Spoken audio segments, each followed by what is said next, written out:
Catus, Maximus here. This time just a basic service guide for Makita's Hypoid circular saws. This happens to be the 5477.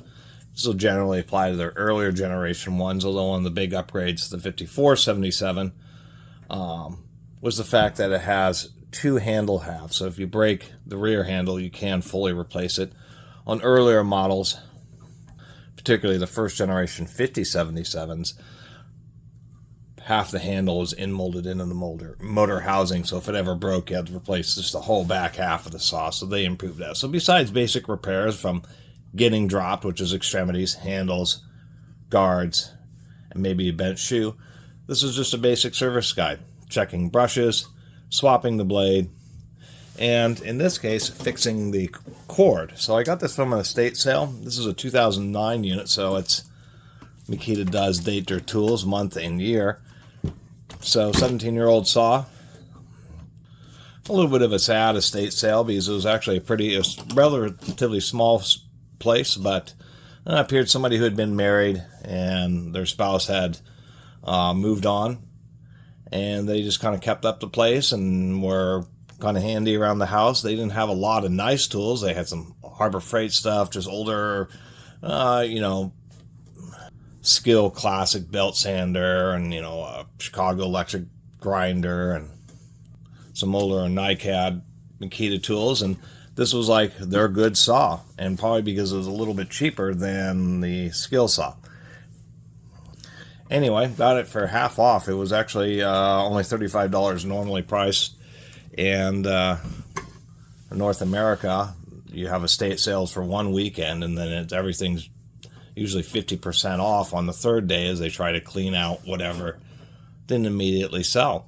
And people just aren't into corded tools as they used to be, because surprisingly enough, this hadn't sold. And since I'm addicted to corded tools, I just couldn't pass up a 5477B or NB for $17.50. That's a hard price to beat. Second most popular, warm drive style, even though it uses bevel gears like a differential, it is oil filled. Although the first generation ones that had the round bodies, those actually had greased gears, and you need to regularly pull out the gear and put in new grease. And that would be the big difference between the first generation and the 5277, which is the second generation, and this happens to be the third generation, and there is a magnesium body one too. Anyway, enough blabbing. Just make sure that there doesn't seem to be a Jupiter-level plasma storms inside the around the brushes.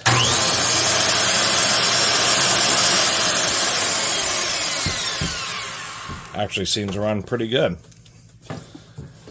Seems that he cut the cord at some point. We actually can tell there's a couple of wire nuts, and he just folded the cord over, which I suppose works. Since you almost always are using extension cords with these kind of saws, I'm just going to do the cheap version, which is just to shorten the cord up. I'll cut this piece off too, so I'm not fighting with it. And we're just going to do the short cord thing. In case people are ever wondering about these things on various power tools, for probably 20 years now, due to excessive theft of power tools from retailers, they've been integrating the little magnetic anti-theft tags in either heavy-duty attachments around cords, and you can get a couple of thin screwdrivers in here and pop these open, or they integrate the tags inside the tools themselves. People always kind of ask about that. So anyway, looks like he got a fair amount of use out of this. You can see a fair amount of wear on the plate. It does not actually appear to be bent, so this doesn't appear to have ever been dropped. So one of the first things we'll do here actually is just take a quick peek at the brushes. You're just going to pop them out. Somehow, and I've never really understood how, even though these brush caps are tight, sawdust finds its way all throughout the brush guides. And so, as we can see here, that was a pretty tight brush cap, yet it's packed with sawdust. And it's never really understood how the sawdust gets in there. The problem is, combined with the heating of the brushes, it tends to cause the brushes to want to stick, and then you'll get some excessive sparking because they're not getting enough tension against the commutator. So you just want to, and in this case, that's exactly what we're running into. We can see this hasn't been run too hard because there's no discoloration of the wire. Even though if you find tools with discoloration of the wire, it means that they may have had some heavy-duty usage for intermittent periods, but it doesn't mean that the tool is bad, but it's just an indication. Otherwise, no chipping. The brush is definitely pretty good, so you just want to give it a little blowout and get that dust out of there. And then when you put the brush in, just make sure that it's also pretty long. You know, saws, tools like belt sanders, finish sanders, that type of thing, or tools that you need to, you know, a little bit more closely inspect, just because sanders, and to a lesser degree things like angle grinders, are power tools that run for longer periods of time. With a belt sander, you turn it on and it's running, and you do your sanding operation, or a polisher, where you turn it on, then you polish the next 30 minutes or an hour or whatever. Drills, saws, and a lot of those types of tools are intermittent. You make a shortcut, you know, a cross cut, or maybe you do a few rip cuts, but they're running for seconds, tens of seconds, maybe a minute or two at a time, and so you tend to have a little better luck with things like saws and drills due to the more intermittent nature of their usage. Make sure the brush slides nice and smoothly, and then rinse and repeat on the other side. Blades are pretty simple. There's a button on the side on these. Just pop that in.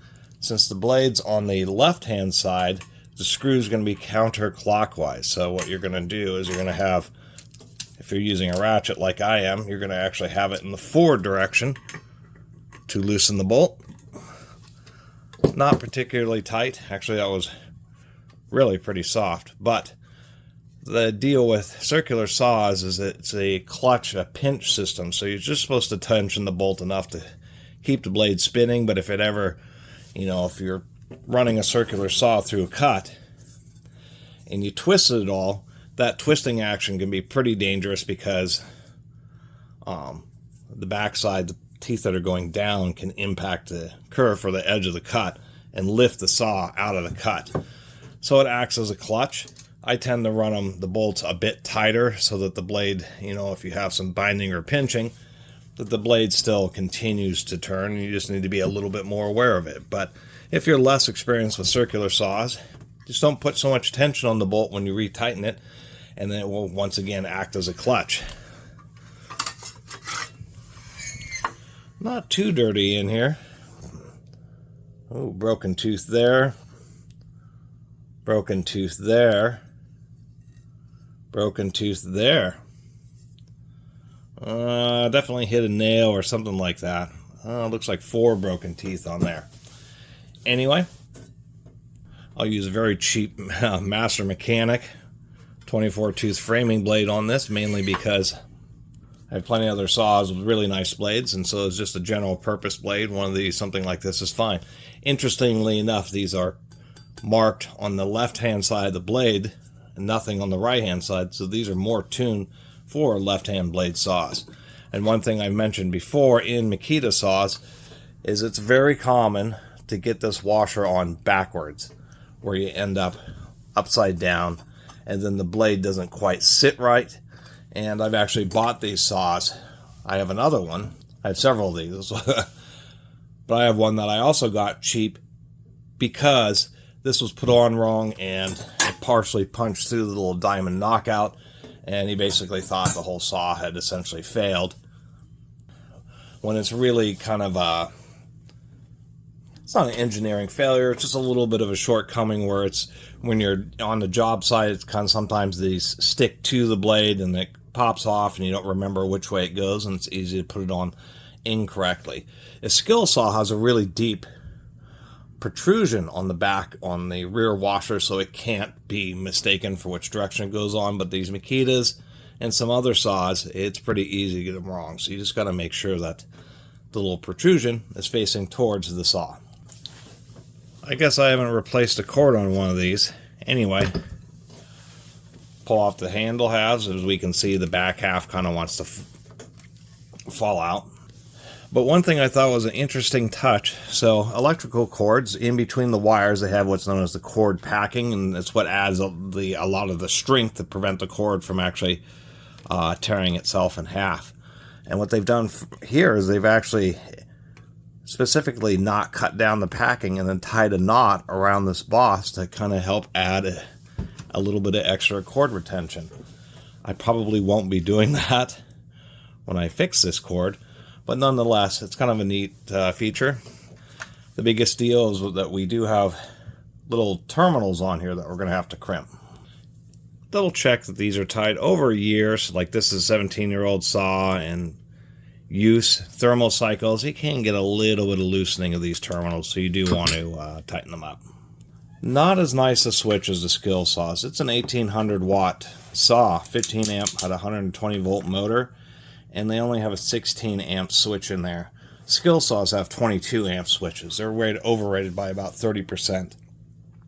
This switch is okay, but not great. Fortunately, this is a pretty common standard for bigger, heavier duty switches, and you can literally put a skill saw switch into this Makita if you want to upgrade it.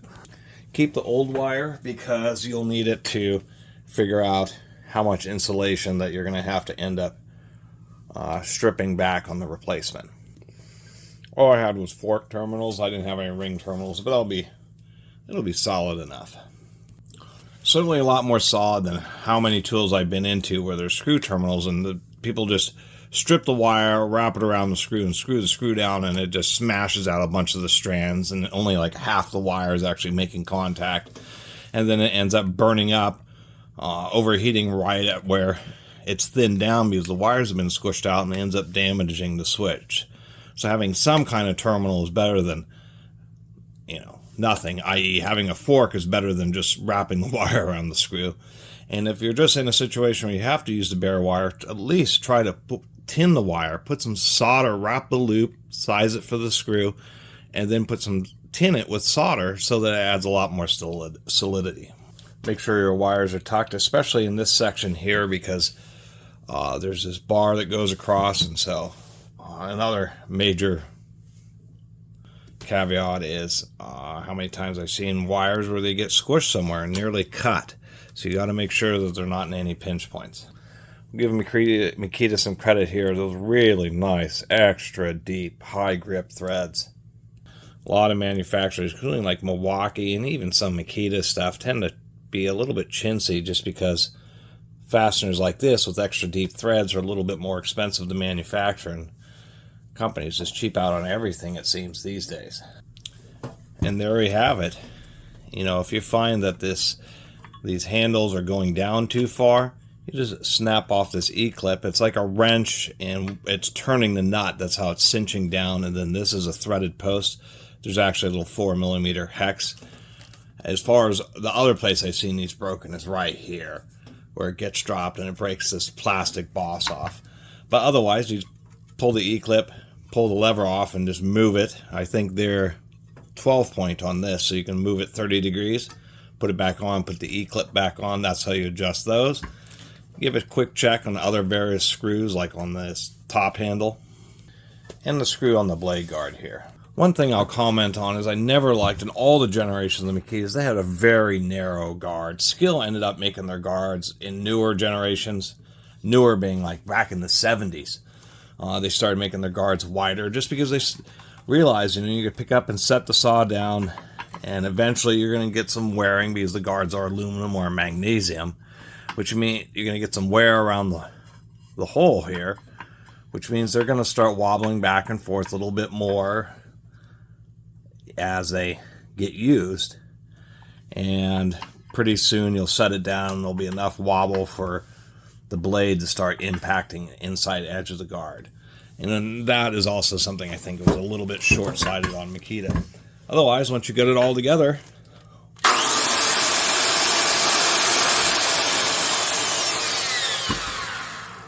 make sure it works.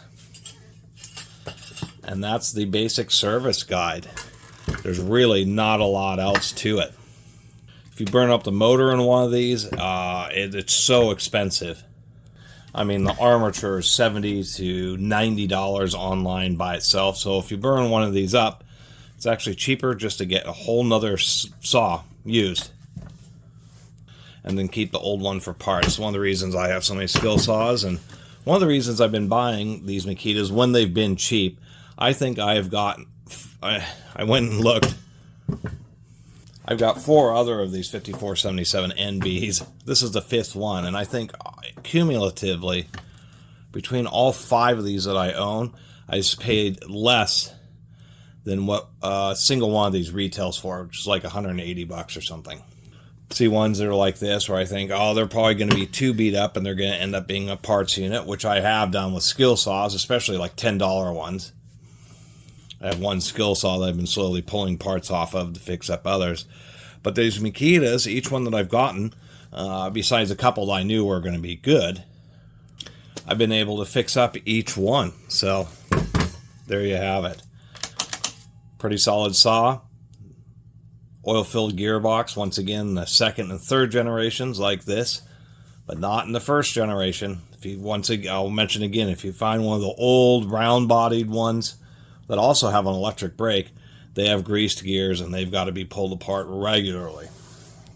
The biggest upgrades to the newer ones was permanently oil-filled gearboxes, and they are the 2nd most popular style of this saw ever sold in the United States, easily. By far. You had the worm drive skill saws, then you had these Makitas, and I'm not exactly sure why that is, but they really, people really did like these. All other brands, the Hitachis, Milwaukees, Rigids, Rockwell, Porter Cable, DeWalt's, Black & Deckers, all of them are all pale in comparison to skill. And then in 2nd place, I think Makita probably sold more saws than all those other brands combined, and then skill saws sold more saws than Makita and everybody else. So these are definitely proving themselves. They're just, I don't like them quite as good as the skill saws, just because of all the refinements and the kind of the more day-to-day refinements that skill saw has, like wider guards that are a little bit longer lasting. Skill saws have a bit more ventilation. You got to make sure that the Makitas stay pretty clear, because it's just this little area here where all the air is going through. This 1800 watt motor. Skill has just a big, huge grill in the back. And one of the reasons they last a little bit longer and are so heavy duty is they just get a massive amount of air, just a big column going through the back of the motor. So you got to watch that on these. Otherwise, they are a good stout saw with a nice pre-tension spindle, so the blade is held really tight, and it's not a bad unit. Anyway, thanks for watching.